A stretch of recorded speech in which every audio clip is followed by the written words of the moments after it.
Hello everybody. Today I am going to be doing Toriko Chunk 1. And I'm creating this series because I do want to start reviewing Toriko in the latest chapters, but I just don't feel right because I want to basically get the whole story together and just have it all together. So I'm just going to do it in a chunk. And I do want to, first of all, I just want to get the summary out of the way, just if people want to get into it. And the summary is, the show is about food, and fighting, and cooking, and and other stuff. And, well, yeah, and it makes it unique because of the food aspect with, and, but it's a shonen, which is very, like, it's a weird combination. But the two main characters are Toriko and Komatsu. And Toriko is basically the guy that fights everything, and is of course the main character since it's been named after him. And Komatsu is his partner, a cook that cooks the food that he fights. Well, a lot of things happen, and that is the basic premise of the show, and they want to eventually, at the end of the series, get to this thing called, an ingredient called God, which is definitely an ingredient, well, probably the perfect ingredient. But that's all I'm going to say about the summary. Now, for the rest of the video, well, for this part of the video, I'm probably just going to do the timeline without spoilers through the chapters that I'm about to cover, and then at the end I'll just say what I like, things that I liked in between those chapters, like events that I liked or scenes that I liked. And let us get started. Alright. This will be covering, just in case you don't want to be spoiled on anything, this is going to be covering chapters 1 through 263, and it's just going to be covering the history and major events that happened in Toriko. The first thing that happened was a man called Arcasia. He found these things called gourmet cells inside of a jellyfish, and he experimented with it. And as it went on, he found out that foods and different kind of things had a certain amount of gourmet cells that made them more delicious, made them more valuable, and because of this that happened, the world started to be basically going to a giant war that lasted for 100 years. And during these 100 years, Arcasia he eventually found the ingredient God, and when he found it, he shared it with all the world's leaders, and all the world's leaders, it tasted so good that they wanted to share it with everybody, and he stopped the 100-year war. And in the middle of this happening, between the 100 years, the Arcasia had adopted 3 sons.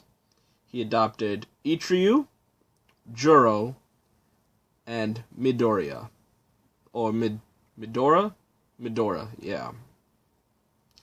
And during that time, Ichiryu, he made the IGO, which is in charge of protecting everybody in the human world. Oh yeah, I forgot to cover that.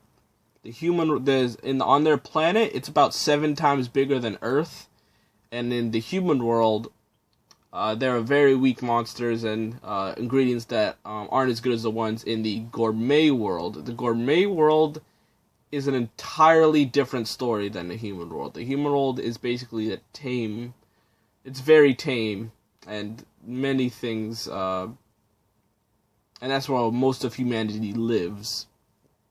And Ichiryu, his IGO, I would say, unit, they are tasked with protecting ingredients, finding new ingredients, and basically protecting all of humanity.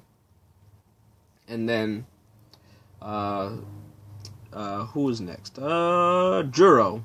Juro created the Seiseia.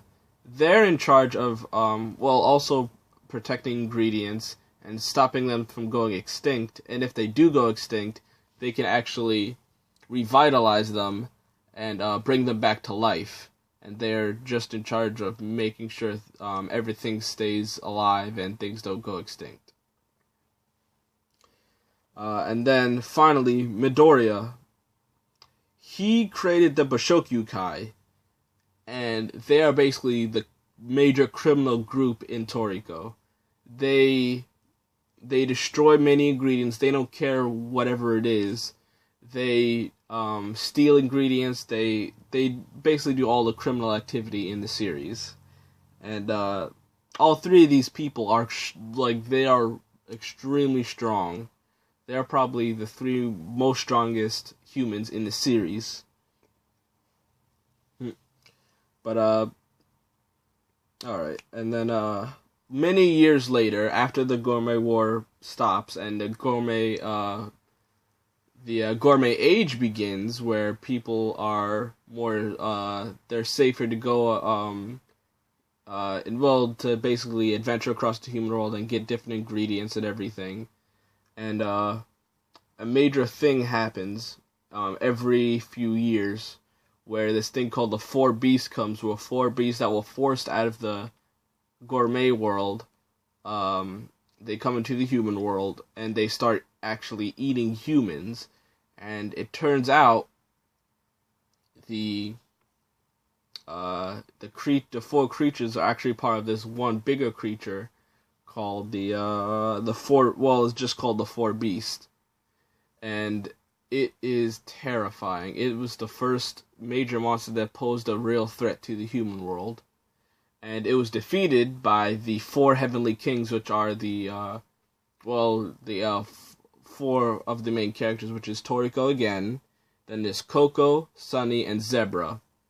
And they worked together to defeat it. And it was actually a really good fight. I really liked it. But next that happened was the cooking festival, where the top 100 cooks came to were gathering together for a giant contest to see who was the best and who would win that year. And during that festival, the Bashokyukai attacked, and basically, they fucked everything up. And they captured just about all of the chefs, even Komatsu, even though Toriko literally fought almost to his last breath, and against another Bashokyukai called Starjun, but that's a different character for a different time. And they captured everybody, and Ichiryu was fighting Midoriya, and the fight went badly. Midoriya, basically, he killed Ichiryu, and he did a very destructive attack on the human world, destroying about 90% or more of all of the food in the human world, and killed many people.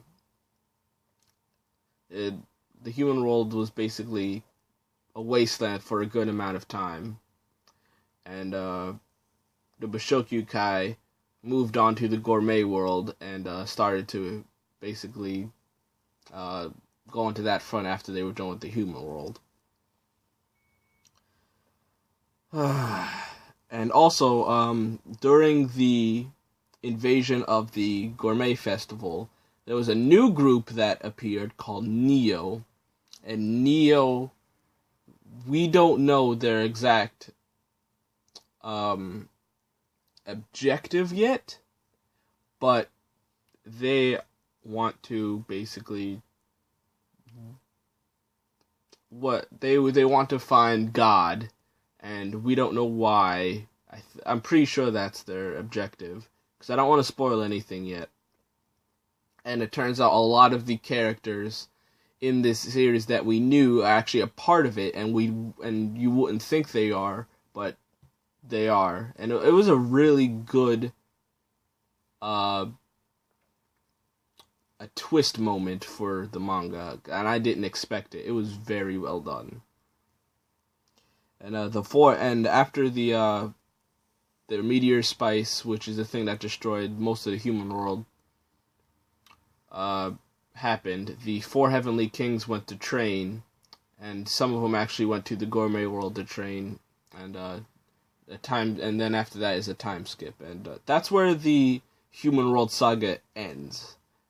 And next time I'll be doing the gourmet world saga, and I think I'll be covering, let me look, chapter 264 to 356 will be the next chunk I cover. And after that, I'll probably just be catching up to the current chapters. And, yeah. No, I think that'll be chunk 3, just catching up to the current chapters after that point. Now I'm probably just gonna blather on about my favorite scenes in the manga up to that point. Because one person that I really liked, and I'm pretty sure everybody likes, is Tommy Rod. He was a disgusting and beastly character, and I loved his final fight with Coco. Wait, nope, not Coco, Sunny. And it was very well done. I would probably put it up there with a very good anime character death in Toriko. Yeah. And I like the fact that he used bugs and stuff. That was really awesome as well. But, and the fight with Toriko and Starjun was it was probably one of the most bloodiest fights I've ever seen in a manga. Very well done. And, I thought it was okay.